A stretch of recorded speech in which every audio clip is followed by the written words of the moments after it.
the Icons of Real Estate podcast. Are you ready to learn the proven money-making secrets from top-producing Icon agents? Ready to skyrocket your business? This podcast is for you.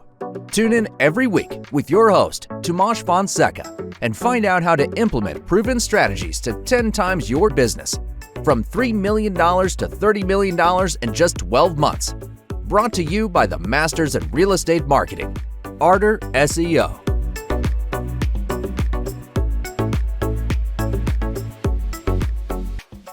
Hello, ladies and gentlemen. Welcome to the Icons of Real Estate podcast. I am Luis, your host, and today we have a very, very special guest from Texas. We have Laura Long, who's one of the top realtors in Texas for sure. She has done already 500 transactions. So she has a lot of experience to share, and she's going to let us know about her story. So how are you today, Laura? I am good, thank you. And you? Very well, thank you. Could you start telling us a little bit about your background? How did you get into this market? Absolutely. My life has always been about a house. In my early days, in my 20s, I designed kitchens and bathrooms. So back then, remodeling was stronger than new home sales or repeat sales. Then after that, I sold property and casualty insurance since 1997. I worked for a builder. And then I just decided that I've always wanted to do real estate, but I was kind of scared because it was straight commission. But in 2014, I just did it. And I love it. Half the time I feel like I'm not working. It's Like exciting. if you were not working, right? Yeah. I mean, it's got some stressors, but most of the time I'm just helping people, and it's just a great career. I love it. Perfect, perfect. And how was the market at that point in the past? And what is the difference? Well, in 2014, it was kind of a balanced market here. And but at this point, it's a little tougher, though we had 12. I only live in a community of about 100,000 people. So we had like 12 or 13 new listings yesterday. So it's picking up. We've got about 2 or 3 months of inventory. Okay, I understand. And what inspired you to become a realtor, and how was your experience shaped to approach into the real estate market? Uh, well, I've always wanted to be my own boss, and I could do that. And I saw the income potential, but also being able to just make decisions on my own. And I've always been good with people. I study all the time, so I wasn't as scared of learning something new. And I'm an education junkie. Okay, very I nice, don't very know nice. something, I just dive in and learn it. And I've been very blessed in my real estate career here. Most of my business is repeat or referral. Okay, organic. Yes. Very nice. And what strategies do you use to market properties effectively in Texarkana? Of course, I start with how it looks from the curb and whatever, but I use a professional photographer, drone shots if I need it. But also, I list on a global market. I don't just try to find buyers here. I'm putting my listings out where you're from California. I've had a number of people from the West Coast come to Texarkana and buy my Okay, listings. perfect.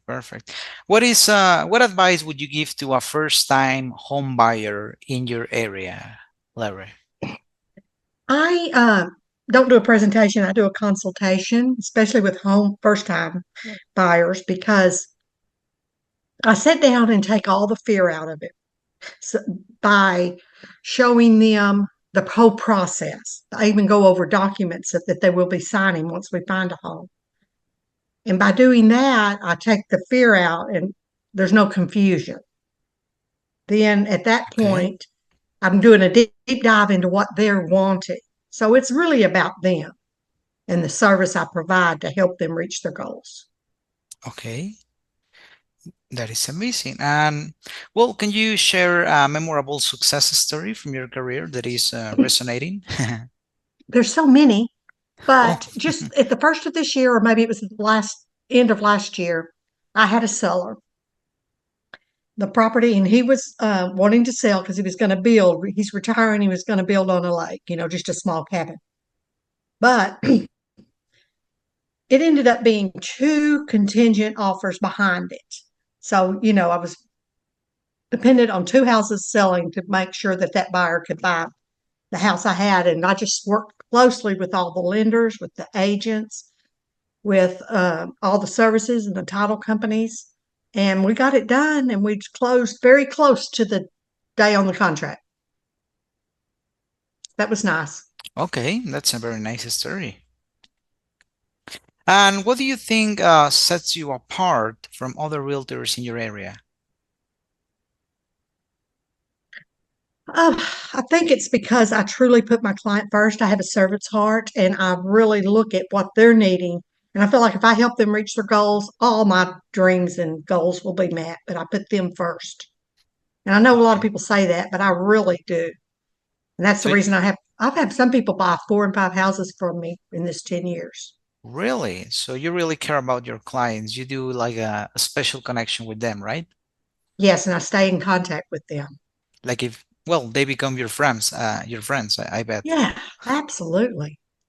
One That- young couple, they were 19, just out of high school. Their grandmother gave them the down payment to buy their first little house. Okay. And that's one of them that, they were young, whatever. Within 2 or 3 years, they had a baby and they wanted a bigger house. Then they built a house. Then they decided it was too far. So I sold that house for them, and they've done two more since then. So, I just watched them grow up, and now they have 4 children. Oh, okay. That's amazing. And how do you approach pricing a home for sale? And what factors do you consider? That is, it's definitely an art. It's not just science, but I look at everything in the market and position my house, whether, I look at everything that's not as good, less than, and greater than. And that way, I don't price the house. I bring a range for my sellers. Then we talk about strategy to price it a little low, like let's just say my average price is only 300,000. But let's say my research is saying we need to price it between 290 and 325.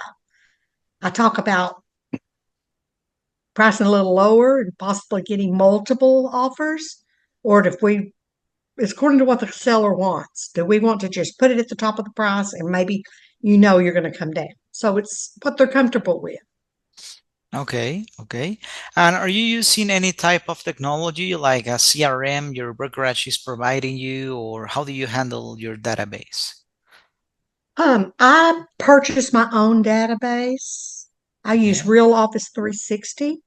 okay. And that's not leads. I mean, I do get some leads through my brokerage. They give me some, but my CRM is really for nurturing, reminding me to send a birthday card, reminding Mm. me of a house anniversary, or if I know their kid's about to go off to college. Oh I, my I just God. keep all that stuff in there, and Wow, then it has alerts for me to do it.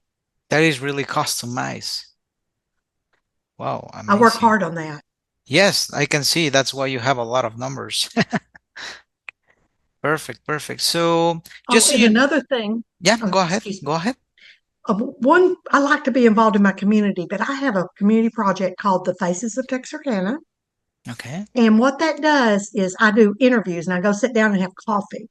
If I see someone that's won an award, or like I did the Teacher of the Year last year, or just somebody I know, I just sit down, have coffee. I have a list of questions. I take a nice photo or grab a photo off of Facebook for them, and I post those. And then, of course, I put them all over social media, and I'm celebrating that person and just the Okay. cool people of our town. I love Texarkana, and I just want to share it with people. It is a beautiful place, I bet. And just so you know, Laura, some of our audience are also realtors, not only sellers and buyers, but realtors who are trying to get into the real estate business and they don't know how to do it or they're stuck. So what Hmm. advice would you give to them so they can be so successful like you? My business really took off when I am part of a group called the Ninja Selling. Ninja Selling. Larry Kendall wrote the book, and um, they have installations and so forth, which I have been to. But when I really embraced his way, because it's service oriented, it's not pursuing anyone, and he's got a track to run on. That's when my business just exploded. That's Wow. a Okay. month after I started doing that, I made more in 1 month than my previous job I made in a year. Wow. Wow. And Are I you really, it's simple, but it's not easy. You have to time block, you have to stay focused. you have to understand it, yes. Are you also a coach or a trainer for realtors? Huh? I am not. I'm just a single real estate agent. Our office has a transaction coordinator and we have a marketing person that helps me out, but no, Okay, because you know a lot, so I was thinking that maybe you were coaching some new realtors. I am not at this time. I've thought about it a little bit, but I haven't Yeah. pursued that. One thing I've tried to do is make everything evergreen. So I'm trying to put together a podcast, not a podcast, but like a little seminar for how to sell a home. And I deal with a lot of seniors because I just love old people and with their downsizing and whatever. And I'm just trying to put together a little seminar like that I might do it in person, but I also want to record it so that I can get it on YouTube or whatever, and people will find me before they call me to help them. Yeah, totally. And what is the next step for your career? I mean, what are your plans for the rest of the year and next year, Laura? Well, I want to automate some more things. I want to continue to sell 50 houses or 50 sides. I work mainly with listing, but listings brings me buyers, so I don't pursue buyers at all. And just building relationships with people. Continue to do that, and Okay. I don't ever plan to retire, but eventually I want to be maybe just slow down a little bit because All I'm right. getting to the age that Well, you can still do your job maybe 50%, but yeah, you can when still the do time it. comes. But I'm healthy and I'm energetic and I love what I do, so I don't see stopping. That is the important thing, Laura. So, is there anything else you would like to share to your audience, something they should know about you or any advice? Um, I would say that they need to stay a new agent or whatever, stay consistent. Find someone that you don't reinvent the wheel. Find someone that resonates with you, their style or whatever, with what type of coaching. I don't really have a coach. I just listen to podcasts on this ninja selling and I read the book over and over and over. Okay. And just find something so that you have a track to run on. And and then block your time and do the work. Don't procrastinate. Wow. Like if you have 9 o'clock, you're going to write personal notes and whatever, make 10 phone calls, do it. Be All right. consistent. Are you listening to real estate podcasts every now and then? Oh yes, I do. I don't listen to the radio in my car, and I spend a lot of time in my car. I am on real estate podcasts. Wow. Sure am. That's amazing, Laura. That's amazing. Well, it was such a pleasure to have you here at Icons of Real Estate. You are really a valuable person. You can nurture our channel a lot with all this knowledge. And thank you for being here at Icons. Well, thank you. Thank you for inviting me. I appreciate it. Thank you. See you another time. Bye bye.